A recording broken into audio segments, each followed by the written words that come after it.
What's up, everyone? Welcome back to another episode of Dog Talk West Virginia, and this is your tournament recap episode. We'll cover the last couple weekends, July 13th, 14th, and also the 20th and 21st. Cover some tournaments that went down and give you all those results right now. Stay tuned.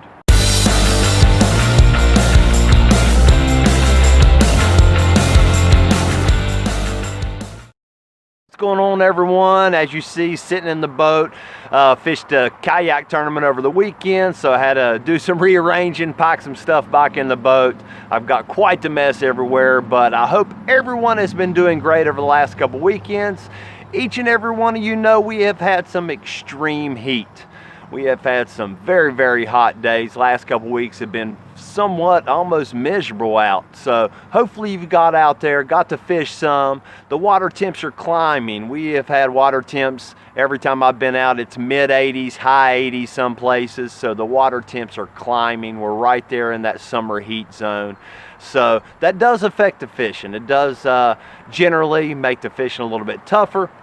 Those fish are trying to find some cooler waters, and when it's 100 plus with the heat index, these fish are definitely finicky. So that's what everyone's been dealing with. But there were some tournaments went down over the last few weekends, some big charity tournaments I'm going to cover, and like I said, a lot of folks still got out there and beat the heat, spent some time on the water, as we did for a couple weekends. So we're going to cover all that right now. So let's dive right into it. We're going to jump back to the weekend of July 13th and 14th.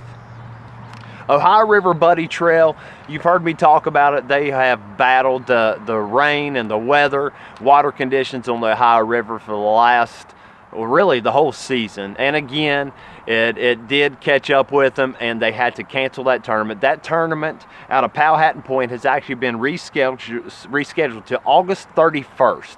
So if I'm not mistaken, they've got a tournament a little bit earlier in August going out of Powhatan Point also. But this tournament that was canceled on July 13th and 14th weekend was rescheduled to the end of August. So keep that in mind, and we'll definitely keep you updated on all that as it develops here in the next month.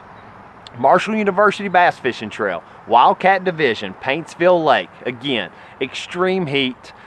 Turnout was a little lower than normal, and the fishing was extremely tough. But nonetheless, still had some boats show up. And in those tough conditions, first place team of Greg Benson and Tim Schaefer, the only team out of all the participants to catch a 5-fish limit that I saw for results, and they weighed in 541 for the win. And the points race is heating up in the Wildcat Division.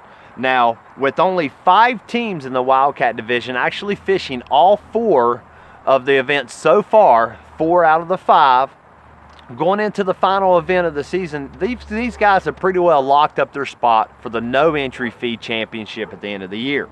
But what's that do for the rest of the field? The rest of the field, all the way back to about 25th place in the point standings through 4 events, actually still has a shot to climb into that top 10. So there's going to be a lot shake up over the next tournament to try to make that top 10. And that last tournament is on Yatesville on October the 5th. So October the 5th, we're going to find out who slides into those top 10 spots for the no entry fee championship. So congratulations again to Greg and Tim on their win at Paintsville. Also, this was an awesome tournament. I got the chance to actually fish this tournament this year, and this was the 2nd annual Open Bass Tournament for the Children's Home Society. And this was held out of the Frontier Ramp on the Kanawha River, and that was on the 13th of July. Rodney Cordell, he is the president of West Virginia United Bassmasters, a club that I grew up fishing, the first club, still a member. Love everything that they do with this tournament. In just the 2nd year, it has grown to just an insane level. The participation has grown. Also, the sponsor support, community support to make this event just huge has and granted, Rodney has had to work his butt off with a pile of other people to make this possible. So my hats off goes to him. Teamsters Local 175 was involved in making this possible. Children's Home Society put in a ton of work as well. Now they all partnered up, and this is to raise funds for the Children's Home Society in the Charleston locations, and that is the Davis Child Shelter and the Permanency Program, and the many services they offer. And one of the number one is to find some of these kids, hopefully all of them, future homes, forever homes. And this tournament is all about hooked on helping children. So they provide a ton of great things for the community and families and children looking for the forever home. So this tournament was awesome. They did a ton of cool stuff. It was Susie's Biscuits in the morning. Susie stepped up. It was 50-50 raffles. It was a ton of other raffles for some awesome custom artwork. Cornhole boards that actually my partner Clyde Kuhn made. He's done this last 2 years. They're a huge hit at this tournament, and a ton of giveaways from a ton of big sponsors as well. Also gave away, I mean, there was a lunch after, hot dogs, so we got to eat part of it. It was awesome, and there was fishing rods for all the kids that showed up at this event, games and different things for those folks to do as well. So it was awesome to see all the families there celebrating a wonderful charity and a wonderful tournament. So the turnout was great. But I think there was right around 30 plus boats that showed up and paid back to, I believe, 6 places. We'll go over the top few teams. We were actually, it was extremely tough. It was hot. We lucked out and had some cloud cover early in the day, so we were able to get on a little bit of a bite. Some folks did catch some fish. It was still tough. Canal River, 5 fish limit. You know, you're looking at all these weights. We're right around in that 6-pound range. We were crammed in there really tight. Everyone was.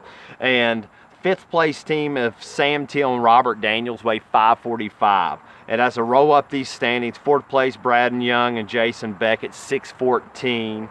We lucked out. We're able to put together enough of a pattern to scrape out a 3rd. Myself and Clyde Kuhn for 624. Excuse me. James Pretty and Jason Pretty. They actually only had 2 fish. They had the big bass, big smallmouth 4.6, and a total weight of 643. If these guys would have put together one more fish, they would have. And the same goes for a lot of folks. It was so tight it could have went any way. But coming out on top, a no stranger, you've heard me talk about these guys, and it is the team of Greg Lewis, Dylan Mullins. Love following what they've done. They have had an awesome season. Fishing with his grandson, they weighed 676 for the win. The payout was amazing for this tournament. And not only that, the biggest thing was this was a benefit tournament, charity tournament. Like I said, a ton went in to make this possible. And my mind is blown for how much they actually raised. And get this, I hope you are ready. This is something for every organization, every benefit tournament to try to strive for. And they raised $10,560.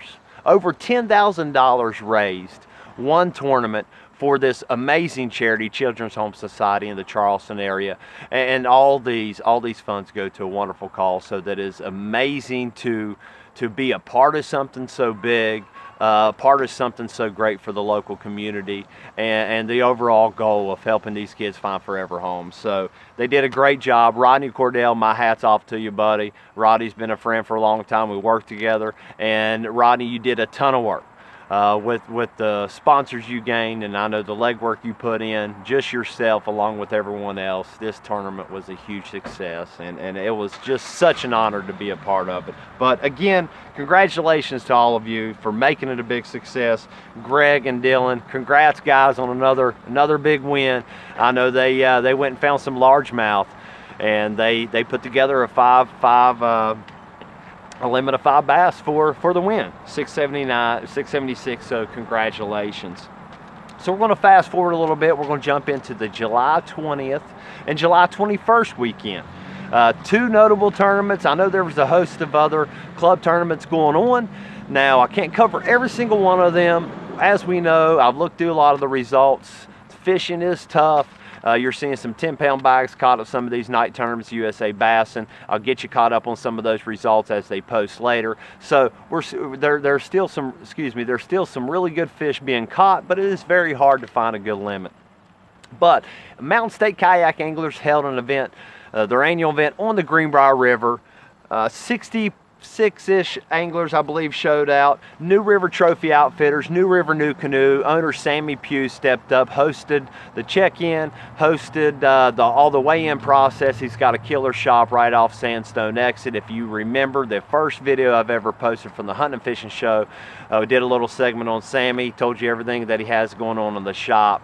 He does float trips, he does guide trips, he's got kayaks, new canoe, and he's got a host of other tons of products there, fishing related items, everything you need to hit the water. And he's right there off the Sandstone Exit, easy to find right there by the gas station. So thanks, Sammy.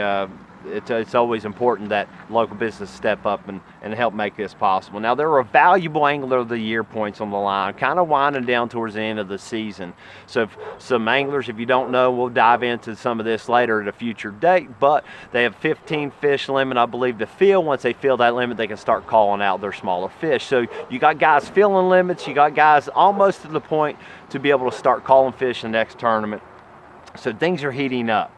Now, the river itself, they had some higher than average muddy water for this time of year earlier in the week.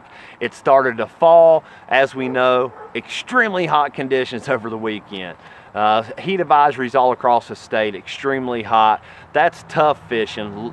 The water was dropping. It was fairly clear, almost really clear, like the Greenbrier can get. And it was just enough water to really float a lot of the sections downstream on the lower half of the Greenbrier and still be able to cover some water without having to drag all day. So, but it was still extremely tough. Like I said, falling water, the water was clearing from the week, and that's always tough. It actually took 42 inches, and this is only 3 fish limit. So you take your top 3 fish in length, and it took 42 inches to actually break into the top 10 to cash a check. So I'm going to bounce down to 5th place, work our way up to 1st. 5th place, Chris Alkire, 43 3/4 inches. That's another great finish for Chris. If you remember back from the last tournament, Chris won that event, so that's actually back-to-back. Wonderful tournaments and showings for Chris. 4th place, Brian Butcher, 44 inches. On top of his 44 inches, added to that was a 20 3/4 inch giant smallmouth out of the Greenbrier River. That did take big bass honors as well. 3rd place, Bill Simmons. Bill is a grinder. He hammers fish everywhere he goes, and a very, very solid finish for Bill. 44 3/4 inches. Congrats, buddy. Josh Jordan, 2nd place, 48 3/4 inches. Great bag of fish, buddy. I know there was a group of guys that floated, and several of them finished up high in the standings in the money, so they obviously picked a great float and caught some quality fish in that section. But coming out on top, winning by over 4 inches over 2nd place, Amos Hicks took the win, 53.5 inches. 53.5 inches. He had a giant bag of fish. That 53.5 would win or place very, very high in majority of kayak tournaments in the state, and he did it on his home waters of the Greenbrier River, and those are giant numbers for the Greenbrier. So congratulations to all the top finishers. It was a joy to be able to finally get back in a kayak for an MSKA event. Dad and I went up. We were blessed, welcomed into their home. The Richardson family, been friends since we started kayak fishing together years back. Robert Richardson, Brad Richardson, and whole family, thank you all so much for having quite a few of us kayak family guys up there, and we had just an awesome time. Awesome time being able to just fellowship with friends, and that's what it truly is all about anyway. So thanks again, guys. Had to give you all a shout out. But diving right into the final tournament I'm going to cover, this was actually a really big event. This event was the Trail of Dreams Rolling on the River, on the Kanawha River out of Frontier Ramp, and this was sponsored by Joe Holland. Joe Holland has been a long partner for Trail of Dreams, and they always step up big to host an event a year. And like I said, longtime supporter of Trail of Dreams anyway. So everything was held at Joe Holland. The cookout for pre-registration meeting on Friday, and also for the tournament weigh-ins on Saturday and Sunday. This was a 2-day tournament. What was cool about this tournament, Rolling on the River, 2-day tournament, and with it being in the summertime, this was a 3-fish limit. So 3-fish limit both days. They were taking 1 out of 5 teams would qualify to day 2, to fish day 2 on Championship Sunday. So there were actually 7 teams. They ended up had enough boats to qualify 7 teams to day 2 to fish day 2. Now, something exciting for that tournament, like I said, the 3 fish, it's something totally different, and you have to change your approach. And after watching some of the interviews with these guys and teams and gals, that you have to kind of rethink. Do you go after just 3 bites, 3 giant bites? Now with the Kanawha River and how tough it does fish, I think that's kind of what we go do anyways. You got to get out there, and it's tough to fill a limit, especially on the Kanawha River, especially in July. So this was actually had to be rescheduled from May. It did get moved to July. That does affect some participation, but they still had a great turnout for this event, and this 2-day format is spectacular. So top 7 made day 2 cut. I'm going to go over those top 7 real quick. Then I'm going to give you the updates on how they did for day 2, how they finished, and who was the big mover for the tournament. So top 7 teams going into day 2. It started out 7th place team of, it looked like Scott Toney and Chad Simpson. They weighed 3 pounds 5 ounces. That's what it took to actually break in to the second day, to fish the second day. So 3 pounds 5 ounces. I'll remind you, this is only 3 fish. I know the weights might sound low, but this is only for 3 fish. So that's 3 solid pound keepers that got them in. And I know there was a host of other teams that were extremely close to making that cut as well. So 6th place team coming in was the team of Josh Milam and Ben Huffman. They weighed 3 pounds 8 ounces. Brian Hill and Caleb Hill was sitting in 5th, and they weighed 313. Greg Engel and Josh West, they weighed 6 pounds 5 ounces. They were sitting in 4th going into the final day. And Scott Adams and Jay Gilfillan, and I know I probably hacked that name and I apologize, but Jay Gilfillan, they weighed 6 pounds 6 ounces, close to second, but Sam Nowalk and Derek Wooten weighed 6'11" for day 1, and these are really good bags. You get up in that 6 pound range for three fish, you're talking about a 2+ pound average for 3 fish. That's extremely well in the Kanawha, and I saw some of the video, I watched a lot of the live feed for the weigh-ins, and there were some really good fish caught. So that's a wonderful thing, seeing coming from the Kanawha, especially in July with tough conditions. But going into the final day, Ben Brewer and Scott Wilson, they had a great first day bag of fish weighing 6 pounds 15 ounces, just shy of 7 pounds and 3 fish. That's a phenomenal first day. So we jump into day 2. 7 boats blast off, they come back, and it is still cumulative weight over 2 days. So they take their day 1 weight, add it to their day 2 weight. So I'm gonna let you know how things shook up, and there were some changes. So everyone cashed a check. That's the cool thing. If you made it to day 2, you automatically cashed a check. So all these folks walked away with a payday. So they were already in a great spot. Nothing to lose. So again, 3 fish limit, it might change the game a little bit. And you look down in those bottom 3 places, 3+ pound bag.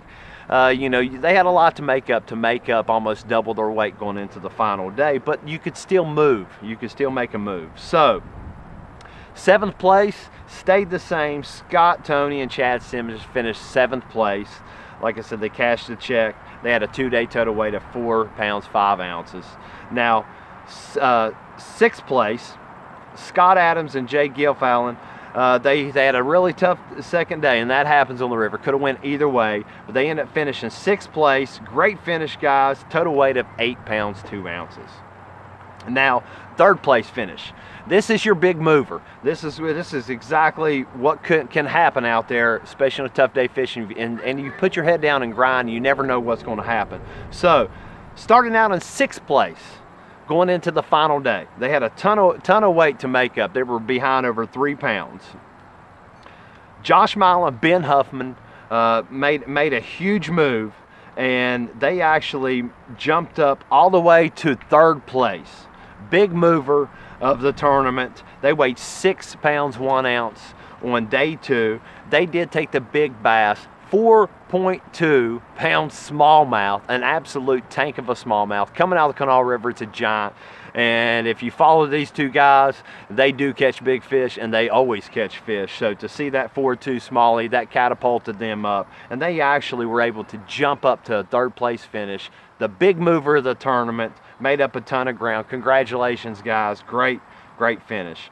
5th place team starting out going into the final day, Brian Hill and Caleb Hill.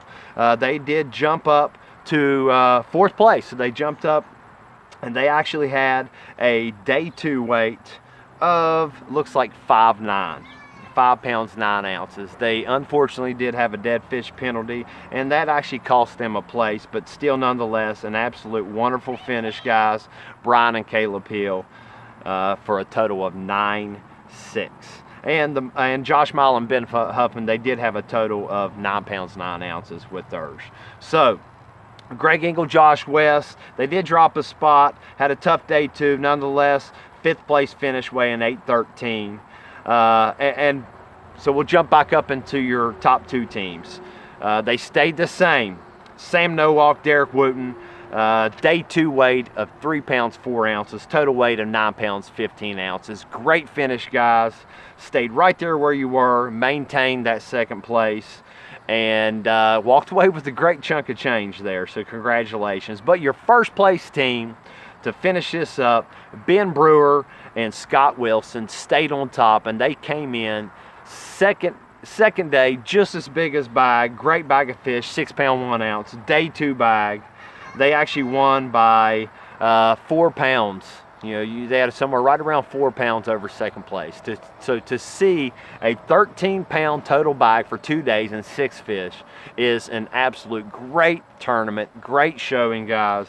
And you walked away with the win. So congratulations, Ben, Scott. Congratulations to everyone that fished it. It was a wonderful successful tournament. Obviously, would have loved to have seen more boats, but in tough conditions with having to reschedule a tournament, still a wonderful turnout.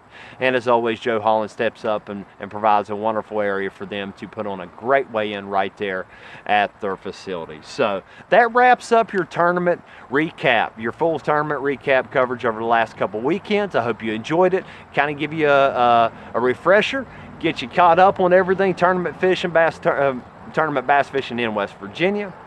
Now, I wanted to split this up a little bit. I know these videos can kind of run long, so we're going to break this up. This is the end of this episode of your tournament recap. I will have a video tomorrow to post. That will be going over a couple tournaments that are coming up this weekend, give you a full rundown. We have a huge national trail coming to the New River area in Hinton. That would be the Hobie Bass Open Series. That is going to be a huge event, huge payday coming to our area. So it's wonderful to see outside folks see something special about our state and get us recognized for the natural beauty and wonderful waters that we have here. So I will go over that completely, and also have a wonderful event hosted by the Southern West Virginia Kayak Anglers out of the Coal River Group up in Tornado, West Virginia. I will be there this weekend covering that tournament, so I will cover all that and a little bit more, and that will be tomorrow. So as always, thank you for joining me on this episode of Dog Talk West Virginia, and as always, we'll see you on the water. Have a wonderful day. And as always, if you like what you see, please hit that subscribe button, like and share with your friends. Hit that bell icon to be notified when a new video drops.